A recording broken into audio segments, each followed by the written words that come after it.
तो guys welcome to my channel Eco master.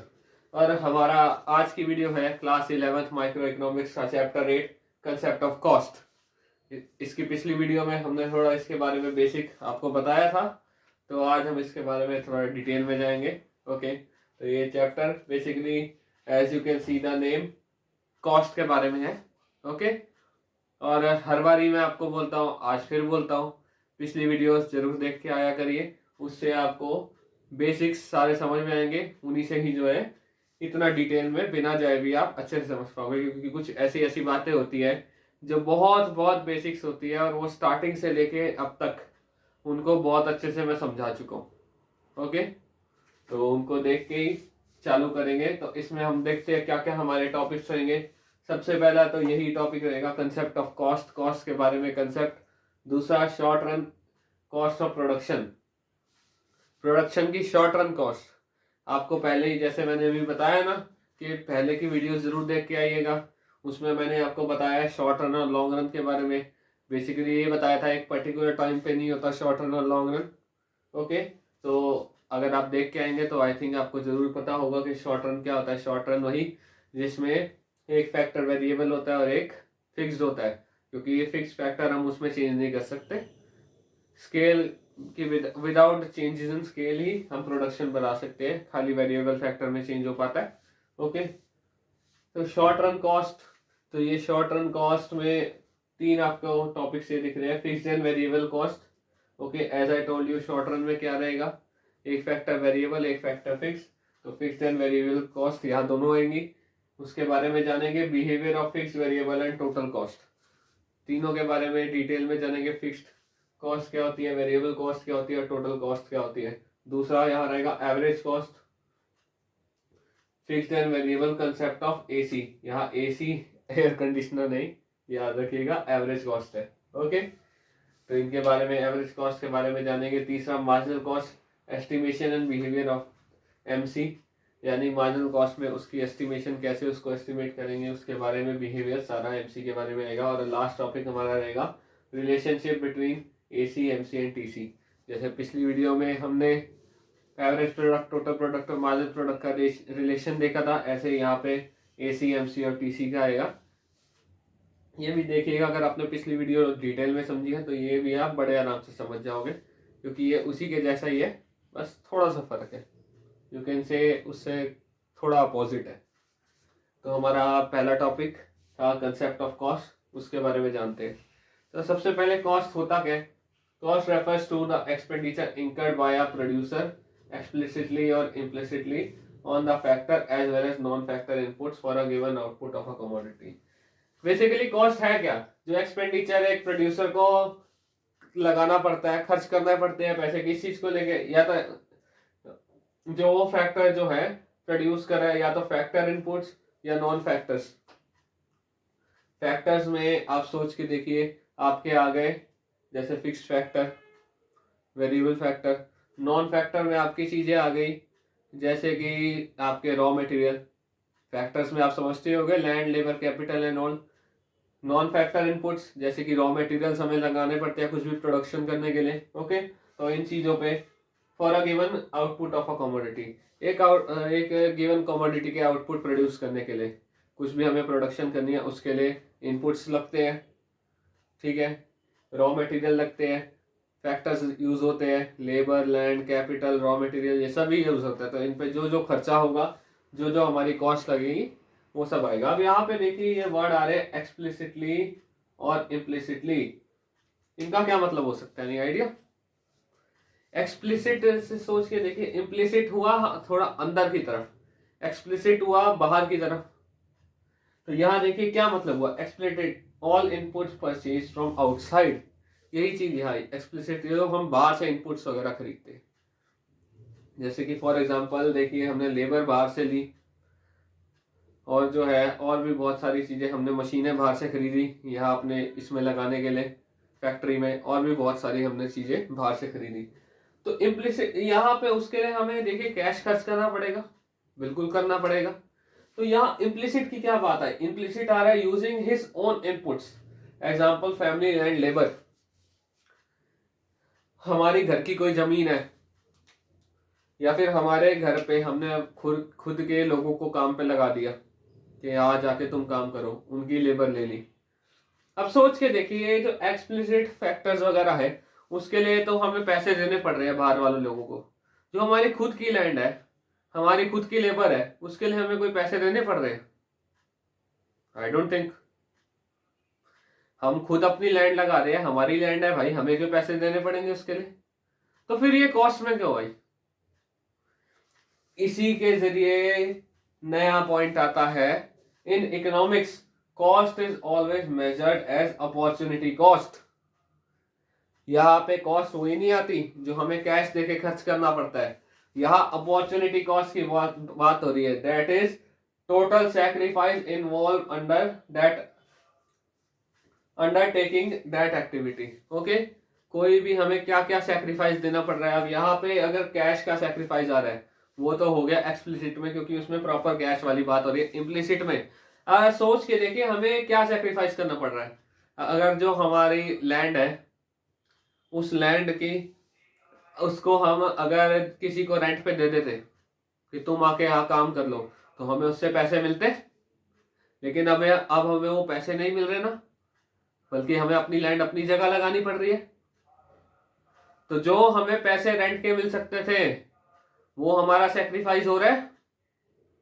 Labour लेके देखिए, हम अपने घर की लेबर लगा रहे हैं यहाँ पे, खुद काम कर रहे हैं, अपने भाइयों को कह रहे हैं काम करो।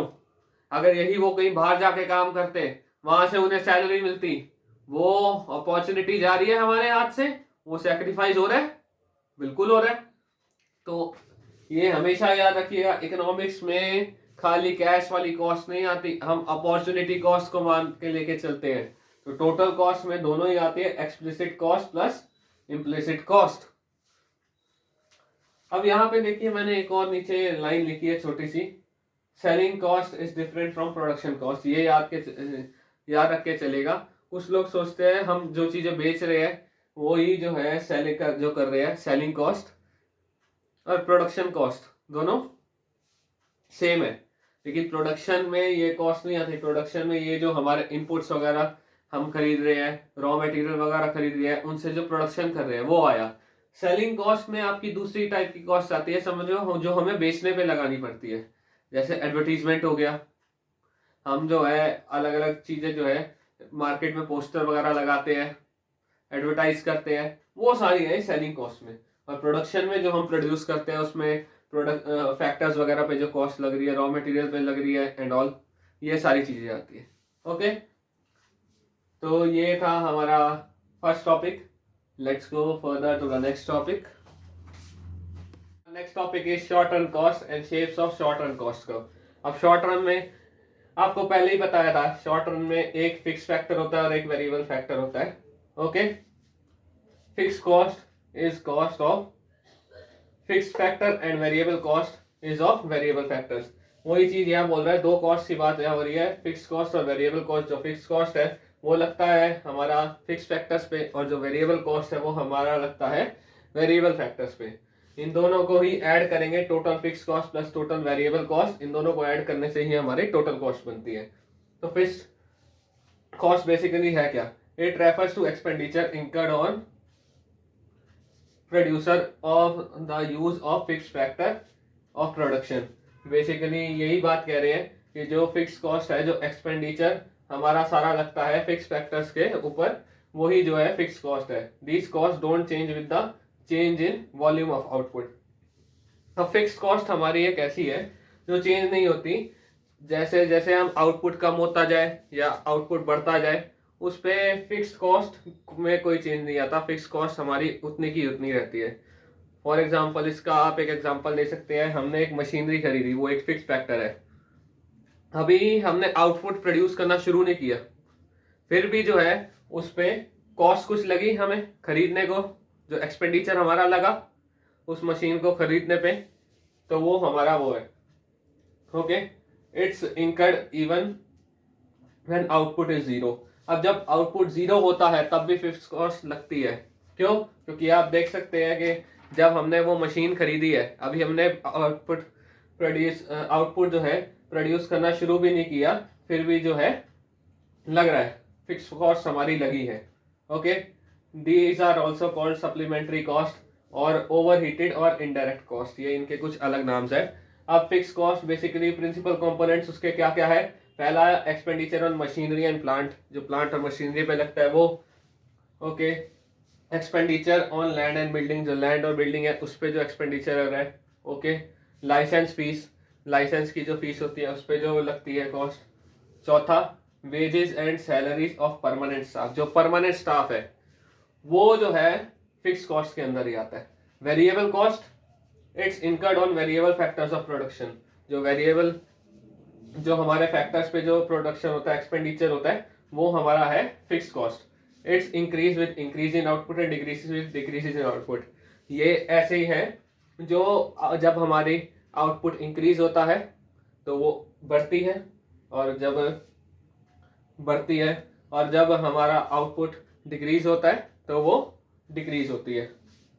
ओके, और ये जीरो भी होता है जब आउटपुट जीरो होता है। Okay, so it's incurred when production actually starts. Okay, so ये इंकर तब होता है जब प्रोडक्शन एक्चुअली स्टार्ट हो जाता है। तो प्रिंसिपल ऑफ वेरिएबल कॉस्ट में ये 4 टाइप की बता रखी है। Cost of variable material, wage casual workers, expenditure on electricity and wear and tear expenses. Okay, let's move forward to the next. अब हम बिहेवियर देखते हैं, behaviour of fix cost, variable cost and total cost, और उनकी shapes के बारे में भी जानते हैं। Shapes of total cost as aggregate of TFC and TVC.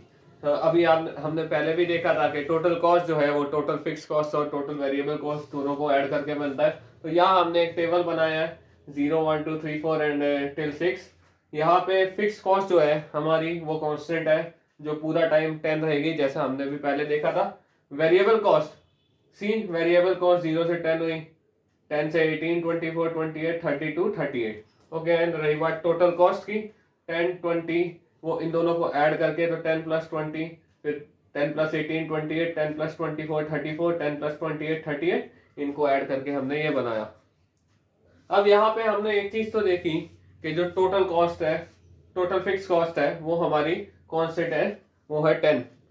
चाहे जितना भी आउटपुट हो, टोटल फिक्स कॉस्ट हमारा 10 ही रहेगा। तो ये टोटल फिक्स कॉस्ट हमारा एक हॉरिजॉन्टल लाइन बन रही है parallel to x axis. Okay, TVC 0 पे 0 है तो वो 0 से शुरू होगी, और जब आगे बढ़ते बढ़ते बढ़ते बढ़ते वो ऊपर गई। और टीएफसी वो 10 से शुरू होगी, क्योंकि एट दैट टाइम टीवीसी तो 0 है, लेकिन उस टाइम टोटल फिक्स कॉस्ट तो कुछ ना कुछ है, जो यहाँ पे 10 है, तो वो भी आगे जाएगा। इन दोनों में आपको एक चीज देखने में पता लग रहा है कुछ। टीवीसी तो इंक्रीज होता है जैसे आउटपुट इंक्रीज होती है। टोटल कॉस्ट हमने अभी भी देखा, total fixed cost plus total variable cost. या हम देख सकते हैं कि जो टोटल कॉस्ट है वो है पैरेलल टोटल वेरिएबल कॉस्ट के। क्यों? अगर हम ये फॉर्मूले को थोड़ा और नीचे चेंज करें तो TC minus TFC, I mean TC minus TVC is equal to TFC. उन दोनों के बीच का जब हम डिफरेंस निकालेंगे टीसी और टीवीसी का, तो वो आएगा टीएफसी, और वो है 10, यानी कि कांस्टेंट। तो हर पॉइंट पे ही इन दोनों का डिफरेंस क्या रहेगा? 10, और वो है टीएफसी। तो ये दोनों एक दूसरे के पैरेलल बनते हैं। अब एक चीज यहाँ आप और देख सकते हैं, ध्यान से देखिएगा, इसका शेप टीवीसी और टीसी दोनों का ही शेप कुछ इस तरीके से बन रहा है। पहले तो ये कॉस्ट जो बढ़ रही है वो डिक्रीजिंग रेट से बढ़ रही है, फिर जब हम आगे जाते हैं तो वो कॉस्ट बढ़ती है इंक्रीजिंग रेट से। इसके पीछे का क्या लगता है, क्या रीजन है इसके पीछे का? हमने याद है, मैंने आपको पहले भी बताया था, पीछे की वीडियोस जरूर देख के आया कीजिए। ओके, तो उसमें भी हमने देखा था लॉ ऑफ वेरिएबल प्रोपोर्शन, बिल्कुल देखा था। तो लॉ ऑफ वेरिएबल प्रोपोर्शन में क्या था, पहले जो है जो हमारी प्रोडक्शन जो है वो इंक्रीजिंग रेट से बढ़ती है। जब प्रोडक्शन हमारी इंक्रीज हो रही है तो जो है कॉस्ट हमारी डिक्रीज होगी। क्यों? क्योंकि हमें बहुत ज्यादा फायदा हो रहा है, तो हमारी कॉस्ट कम लगेगी, इतनी ज्यादा नहीं लगेगी। लेकिन जब वो डिक्रीजिंग रेट से बढ़ेगी तब कॉस्ट हमारी इंक्रीज होगी, यानी कि प्रोडक्शन और कॉस्ट दोनों एक दूसरे के अपोजिट है। ओके, जो हमने प्रोडक्शन वाला कर्व देखा था वो पहले इंक्रीजिंग रेट से बढ़ा था फिर डिक्रीजिंग रेट से, लेकिन यहाँ पे ये पहले डिक्रीजिंग रेट से बढ़ रहा है फिर इंक्रीजिंग रेट से। तो यही जो है वो दोनों एक दूसरे के अपोजिट है, क्योंकि जब हमारी प्रोडक्शन बहुत अच्छे से बढ़ रही है लॉ ऑफ वेरिएबल प्रोपोर्शन में तो हमारी कॉस्ट कम लगेगी, लेकिन वही उसके अपोजिट जब वो जो है डिक्रीजिंग रेट से बढ़ेगी हमारी प्रोडक्शन तो कॉस्ट हमारी ज्यादा लगेगी। तो ये तो हमने देखा टीसी, टीएफसी और टीवीसी का। यही हम आगे जाते हैं एवरेज कॉस्ट।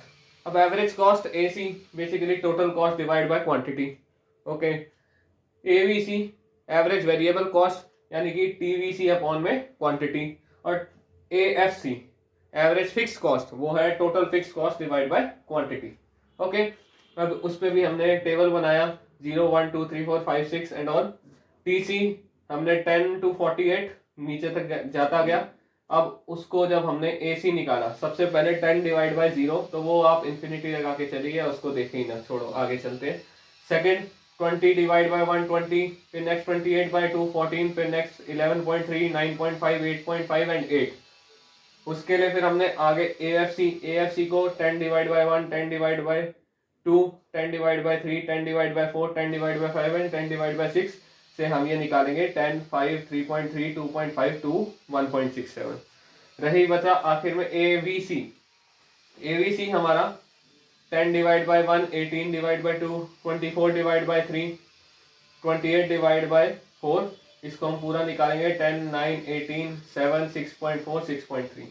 अब ये हमारा एएफसी देखिए नीचे की तरफ जा रहा है, इसका शेप ये बनता है रेक्टेंगुलर हाइपरबोला। क्यों? क्योंकि ये डिक्रीज होते जा रहा है होते जा रहा है होते जा रहा है, लेकिन कभी भी जीरो नहीं होगा।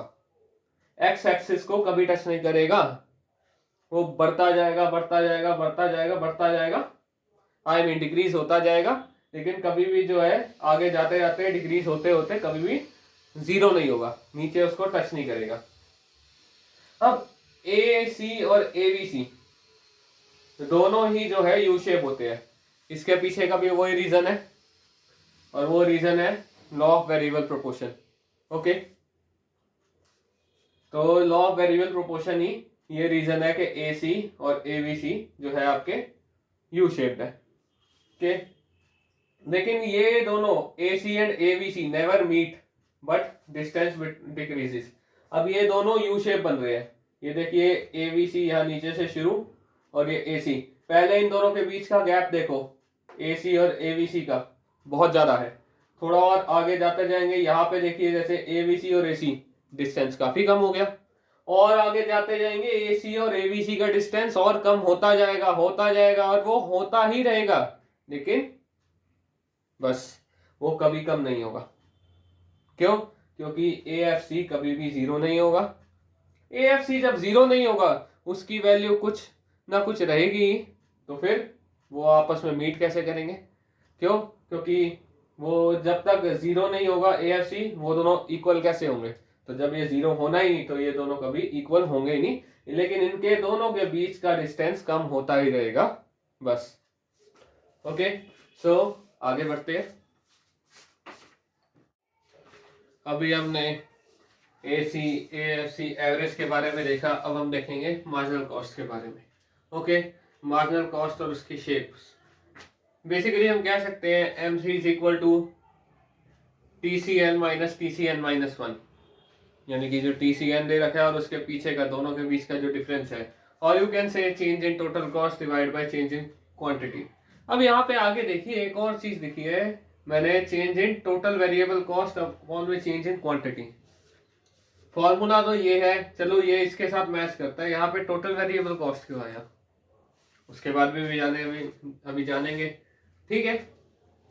तो एज पर ये जो इकोनॉमिस्ट है फर्गुसन, उन्होंने बताया MC is the addition in total cost due to an additional in 1 unit of output. यही addition you can say change ही एक और यूनिट में जब हम इंक्रीज करेंगे तो कॉस्ट में कितना चेंज आएगा and all.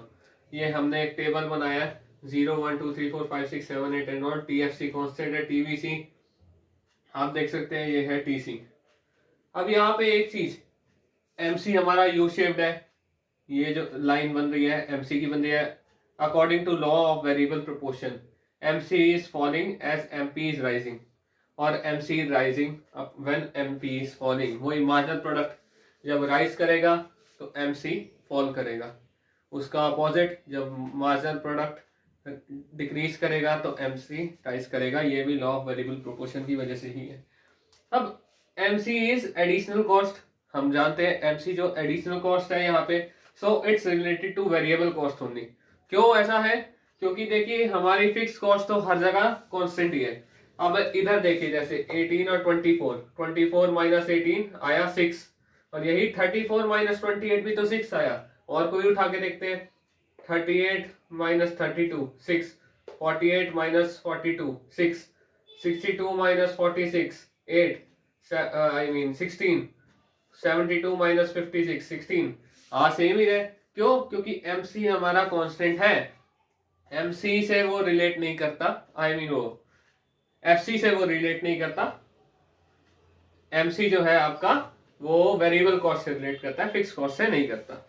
Okay, so TVC भी समीशन ऑफ MC होता है और टोटल कॉस्ट भी आपका समीशन ऑफ MC ही होता है। Okay, summation of MC plus fix cost, total fixed cost आपका टोटल कॉस्ट होगा और टोटल वेरिएबल कॉस्ट खाली जो है समीशन ऑफ MC होता है। सो MC इसको अगर हम और थोड़ा खोल के देखें उससे हम और देख सकते हैं MC is equal to TCN minus TCN minus 1। अब TCN को हमने खोला TFC प्लस में TVCN माइनस TFC प्लस में TVCN माइनस 1। ओके, अब TFC दोनों जगह सेम ही है तो TFC माइनस TFC आपका कैंसिल हो जाएगा, बचेगा क्या? TVCN माइनस TVCN माइनस 1, वही जो ये वाला फॉर्मूला है, चेंज इन TVC अपॉन में चेंज इन Q। तो इसके साथ हमने ये MC भी देख लिया और ये खत्म। अब हमारा लास्ट टॉपिक है रिलेशनशिप्स इनके बीच में, relationship between AC MC and TC। पहले AC और MC के बीच में देखते हैं। ये एक पॉइंट दे रखा है, पॉइंट D। ओके, इससे पहले हमारा जो है AC वो बड़ा है MC से, तो बेसिकली आप ये कह सकते हैं जब AC डिक्रीज हो रहा है तब AC MC से ज्यादा है। अब एक चीज मैं आपको मैंने पिछले चैप्टर में पढ़वाया था, उसमें आपको जो है MP वगैरह के बारे में बता रखा था, MP AP DP, उनसे आप इसको कनेक्ट कर सकते हो। क्यों? क्योंकि टोटल जो कॉस्ट है वो प्रोडक्ट के एकदम अपोजिट आती है, सारे डायग्राम वो, ठीक है, तो आप उनको एकदम अपोजिट मान सकते हैं। तो जब उसके बाद AC राइज करना शुरू करता है तब MC जो है वो बड़ा है AC से, और ये उसको पॉइंट D जहां पे MC is equal to AC है वो मिनिमम पॉइंट है AC का। वहीं जहां प्रोडक्ट में हम देख रहे थे तो वो मैक्सिमम पे कट करता था, वो करता था कट फ्रॉम अबव, ये करता है कट फ्रॉम बिलो। यही आप ABC और MC पे भी देख सकते हैं, क्योंकि मैंने बताया AC और MC में दोनों का गैप क्या है? दोनों का गैप है टोटल फिक्स कॉस्ट और वो कांस्टेंट होता है। तो क्योंकि FC कांस्टेंट है तो दोनों एक दूसरे के कांस्टेंट है। तो आप यहाँ ABC के साथ भी वही देख सकते हैं MC का, जब पहले ABC आपका डिक्रीज कर रहा होता है तब ABC बड़ा है MC से, जब ABC ने इंक्रीज करना शुरू किया तब MC जो है वो बड़ा है ABC से। वही सेम चीज जो AC के साथ है, और वही उसको वो मिनिमम से कट करता है, फ्रॉम बिलो कट करता है। दोनों ही यू शेप्ड है, जैसे AC के साथ उसका रिलेशन था वैसा ही ABC के साथ भी उसका रिलेशन है। आखिर में क्या बचा? Total cost. वैसे ये दोनों पैरेलल थे इसलिए उनका दोनों रिलेशन शेप भी है। अगर आप यहाँ पे एक और कर्व डाल दें हम ये, तो ये कर्व जहाँ ये मिनिमम पे कट कर रहा है वो आप मान के चलिए AC है, और ये एक दूसरे के पैरेलल होते हैं। ओके, AC और दोनों के सॉरी, क्योंकि TFC और TVC एक दूसरे के पैरेलल होता है और AFC आपका रेक्टेंगुलर हाइपरबोला होता है, तो इनका डिस्टेंस कम होता रहता है, दैट्स वाई। तो ये अगर हम तीसरा एक और ग्राफ बना देते तो वो यहाँ पे ज्वाइन हो जाता। आखिर में बचा हमारे पास TC और MC का। TC का कर्व मैंने आपको बताया था पहले जो है वो इंक्रीजिंग रेट से आई मीन डिक्रीजिंग रेट से बढ़ रहा होता है। क्यों? क्योंकि एमसी पहले भी आपको बताया था पिछले चैप्टर में भी कि टोटल प्रोडक्ट का जो रेट है वो हमारा मार्जिनल प्रोडक्ट डिसाइड करता है। तो एमसी टोटल कॉस्ट का जो है वो रेट डिसाइड करेगा, क्योंकि एमसी अभी डिक्रीज हो रहा है तो यहाँ पे ये बढ़ तो रहा है क्योंकि एमसी पॉजिटिव है। जब एमसी आपका पॉजिटिव है, वहां भी एमपी पॉजिटिव था, तो टोटल प्रोडक्ट इंक्रीज तो हो रहा था। तो यही चीज यहाँ पे बता रखा है कि ये इंक्रीज तो हो रहा है लेकिन डिक्रीजिंग रेट पे। फिर उसके बाद जब एमसी ने बढ़ना शुरू किया, इंक्रीज होना शुरू हुआ, तो तब भी ये इंक्रीज हो रहा है लेकिन अब इंक्रीजिंग रेट से, क्योंकि हमारी कॉस्ट नेगेटिव में नहीं जाते। जब हमारा जो कॉस्ट है तो उसके बारे में हमने देखा ये इंक्रीज हो रहा है, तो ये इंक्रीजिंग रेट से बढ़ रहा है, क्योंकि ये नेगेटिव नहीं है तो इंक्रीज तो टोटल कॉस्ट पूरे टाइम होता ही रहता है। ओके, तो इसके साथ हमने देखा ये चैप्टर हमारा कंप्लीट होता है। ओके, तो अगर आप लोगों को पसंद आया हो तो प्लीज़ इसे ज़रूर लाइक कीजिए, सब्सक्राइब कीजिए, शेयर कीजिएगा अपने दोस्तों के साथ भी। हम अब चलेंगे इसके बाद नेक्स्ट चैप्टर की तरफ। नेक्स्ट चैप्टर हमारा रहेगा रेवेन्यू के ऊपर। अभी हमने इससे पहले प्रोडक्ट देखा, कॉस्ट देखा, तो अब हम जाएंगे रेवेन्यू के ऊपर। रेवेन्यू और प्रॉफिट में बेसिकली जानिएगा डिफरेंस होता है। रेवेन्यू हमें बेचने पे कितने पैसे मिल रहे हैं, और प्रॉफिट रेवेन्यू माइनस कॉस्ट, तो उसके बारे में हम जानेंगे। इधर हमने मार्जिनल प्रोडक्ट देखा, टोटल प्रोडक्ट देखा, एवरेज प्रोडक्ट देखा। इधर marginal cost, total cost, average cost, वैसे ही हम उसमें भी average revenue, marginal revenue, total revenue, इनके बारे में थोड़ा जानेंगे। नेक्स्ट चैप्टर में ही थोड़ा इनके बारे में डिटेल में जानेंगे। ओके।